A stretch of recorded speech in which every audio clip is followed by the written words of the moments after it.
Well, there are big things happening in the Australian city of Newcastle, just 2 hours north of Sydney. And we're here at the Newcastle Jets, the A-League team that is promising to make a huge splash this season. And guess what? They're going to be drinking KURE oxygen water.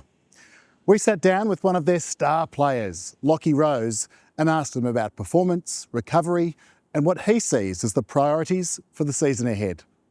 Well, Lachie, thanks so much for joining us on the KURE Lab today, mate. It's been really good to meet you and the boys, and really exciting to tell you a little bit about KURE. No, thanks for having me. I really appreciate it. Thanks for coming into the training ground today and introducing yourself. No, of course.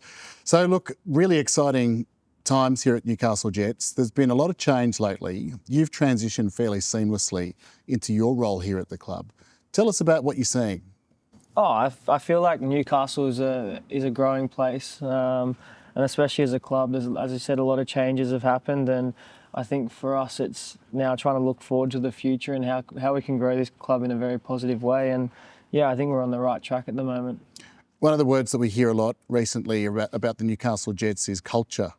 Tell us about what that means to you, and tell us how you see culture evolving here at the Jets. I feel like culture is one of them things where it is like a family, and I think for us as a playing group and with the coaching staff, we're one big family. We want to do it for each other. Even the office staff, you know what I mean? We're all together. And I think that's one thing that we're trying to bring to this club this season is that togetherness of as a whole club, and making sure that everyone feels a part of this journey. And this season especially, obviously with a lot of changes, that we all stick together and then we push as far as possible.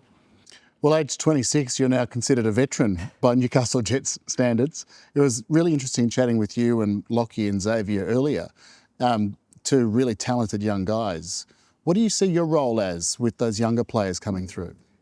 Oh, I feel like for myself, like I still got to focus on myself in the way I do things. And if I'm professional with the way I do things, I feel like it will rub off onto other players. But these young boys coming through are unbelievable. Their work ethic is second to none, you know what I mean? And I think the way they approach themselves on and off the field is very important, and a lot of them are doing that in such a positive way. So for Newcastle fans especially, it's very positive to see young players come through that are like that and are willing to work hard, you know what I mean, and better their game every day they come into training. And I think that is very important for a club. So for me, looking at it is like when I first started, I feel like I was the same. So having people that are like-minded like that is good. But at the end of the day, we're all equal. Doesn't matter what age you are, we all share the same field. So love that. As I said, if you're 18 or you're 30, you're 35, you know what I mean? We're all equal in a sense because we're all on the same pitch together. Yeah, so, I love that. Yeah, there's no differences here. We all see each other as equal, and I think that's why we're willing to fight for each other on the field. But surely there's a leadership element, particularly that players like yourself need to bring to the club. Yeah, you have to have that, and it is very important. You know what I mean?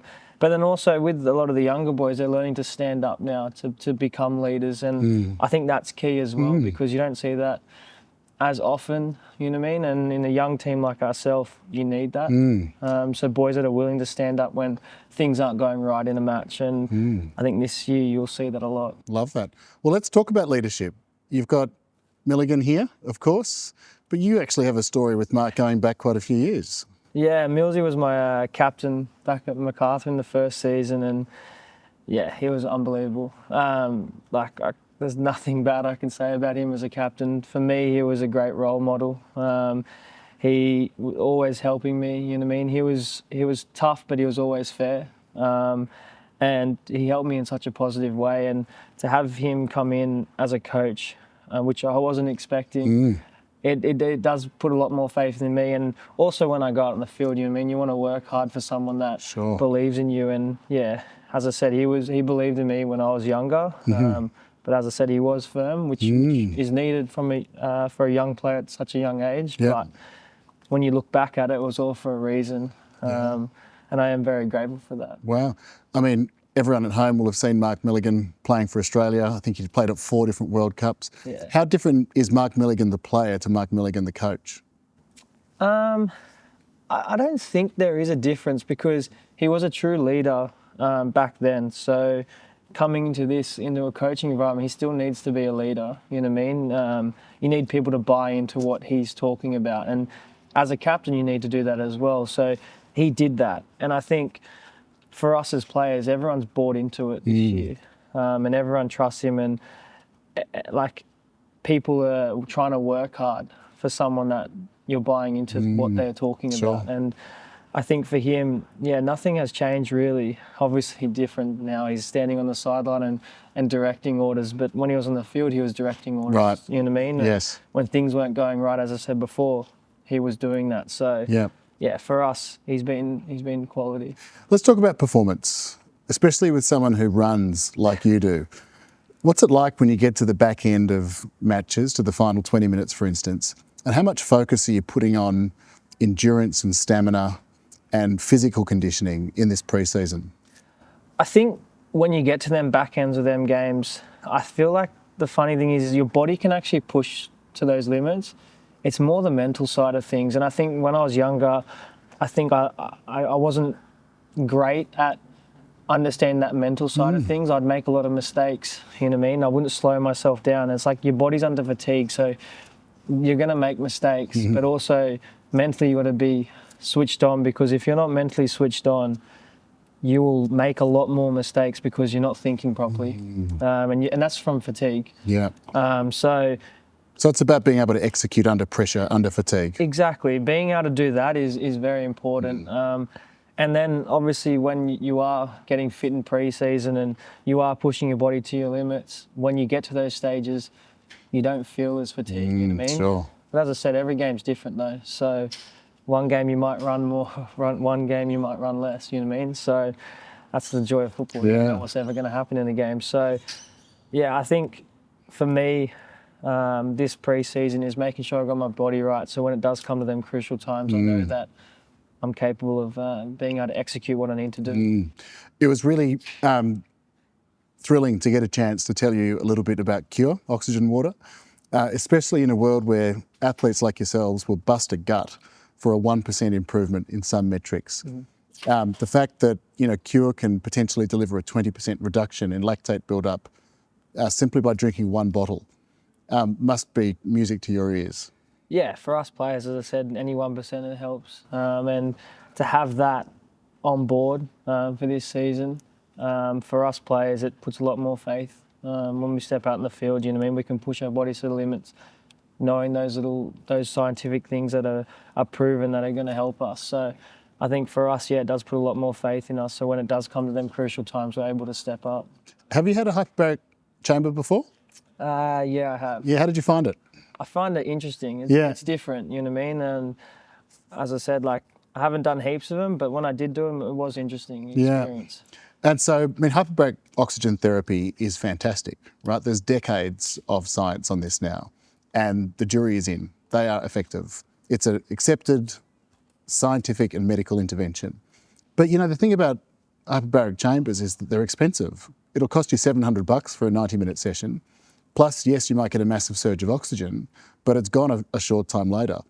The beauty with KURE is that you can get all the benefits of a hyperbaric chamber in the palm of your hand in a cost-affordable way, and ensure that your body is getting all of that additional supplemental dissolved oxygen that it needs, so that your muscles and your tissues and your organs can do their thing. That must sound pretty exciting as well. Yeah. As I said, it helps us, you know what I mean? And as everything you just stated, you know what I mean?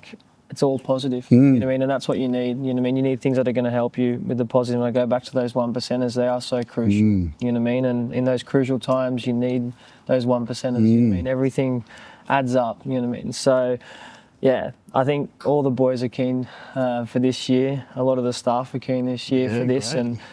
And, hopefully we can, with us in this season, just pushes us forward to the end. Yeah. I'll let you go in just a minute, but just tell me about the emphasis that's put on sports science and nutrition here at the Newcastle Jets. Oh, well, it is important. You know what I mean? Any code, it's very important, and it's the same wherever you go. I think the biggest thing is your hydration is very important, and that helps with your recovery. And as you were saying before, nutrition is very important as well. You know what I mean? You need to eat well, because at the end of the day, you're not going to put bad fuel in a car, are you? That's know what I mean? right. You got to treat yourself like you're a car. You know what I mean? You want to put the best stuff in. What kind of a car would you be? Wouldn't know what I would want to be, to be honest with you.